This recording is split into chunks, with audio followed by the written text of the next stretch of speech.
இப்போது Iran Israel இடையில் பல முரண்நிலைகளோடு அமெரிக்காவும் அந்த களத்திலே கடும் குழப்பமான சூழ்நிலை ஒன்று நிலவிக் கொண்டிருப்பதனை தொடர்ச்சியாக உறுதிப்படுத்திக் கொண்டிருக்கக்கூடிய சூழ்நிலையில் யுத்தம் கைமீறி சென்று விட்டது என்பதே இப்போதைய சூழ்நிலையில் எடுத்துக்கொள்ளக்கூடியதாக இருக்கிறது.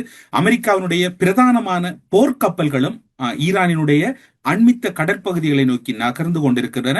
ஒட்டுமொத்த அரபு நாடுகளும் பதட்டத்தில் இருக்கின்றன. வான்பரப்பு முழுமையாக முடக்கப்பட்டிருக்கின்றது. இந்த நிலையில் அடுத்து என்ன இடம்பெறலாம் என்கின்ற எதிர்பார்ப்புகள் எல்லோரிடமும் இருக்கின்றது. அதற்கும் அப்பால் இது அடுத்த கட்ட சமாதான நிலை அல்லது ஒரு சுமூகமான நிலையை யார் எடுத்து வருவார்கள் என்கின்ற எதிர்பார்ப்புகளும் பலரிடமும் எதிர்பார்ப்புகளாகவே தொடர்ந்து கொண்டிருக்கக்கூடிய சூழ்நிலையில் இனி வரப்போகின்ற நாட்கள் எப்படி இருக்க போகின்றன அல்லது தொடர்ச்சியாக இந்த பதட்டம் அரபு நாடுகள் குறிப்பாக மேற்குலக நாடுகள் ஒட்டுமொத்த உலகமும் இன்று ஸ்தம்பித்து செல்லுகின்ற சூழ்நிலையை நோக்கித்தான் நகர்ந்து கொண்டிருக்கின்றன. அந்த வகையில் பார்க்கின்ற போது அமெரிக்காவினுடைய மிக பிரதானமான இராணுவ மற்றும் கடற்படை முப்படைகளையும் சார்ந்திருக்கக்கூடிய கடற்கப்பலாக கருதப்படக்கூடிய ஆபிரகாம் லிங்கன் போர்க்கப்பல் மீது தாக்குதல் நடத்தப்பட்டதாக ஈரான் தரப்பில் கூறப்படுகிறது.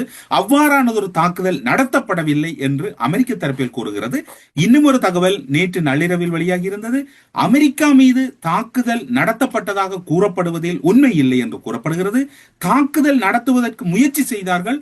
ஆபிரகாம் லிங்கன் மீது போர்க்கப்பல் மீதான தாக்குதல் முறியடிக்கப்பட்டது என்று முன்னுக்கு பின் முரணான தகவல்கள் தொடர்ச்சியாக வெளிவந்து கொண்டிருக்கின்றன. இந்த தாக்குதல் இடம்பெற்றிருக்காதா என்பதெல்லாம் அடுத்த விடயமாக இருக்கின்ற போதும் அமெரிக்கா இஸ்ரேலுடன் இணைந்து கடுமையான தாக்குதலை ஈரான் மீது நடத்தி வரக்கூடிய சூழ்நிலையில் அமெரிக்கா மற்றும் இஸ்ரேலினுடைய ராணுவ தளங்கள், குறிப்பாக அமெரிக்காவினுடைய மிக பெரும் ராணுவ தளங்கள் அரபு தேசத்தில் இருக்கின்ற காரணத்தினால் அந்த அரபு தேசங்களை இலக்கு வைத்து ஈரானும் தொடர்ச்சியான தாக்குதலை நடத்தி வருகின்றது.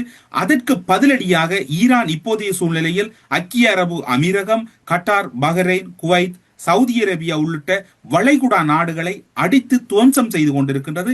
இப்போது உங்களோடு உரையாடி கொண்டிருக்கின்ற போது கூட ஆங்காங்கே அங்கு ட்ரோன்கள் விழுந்த வண்ணமாக இருக்கின்றன.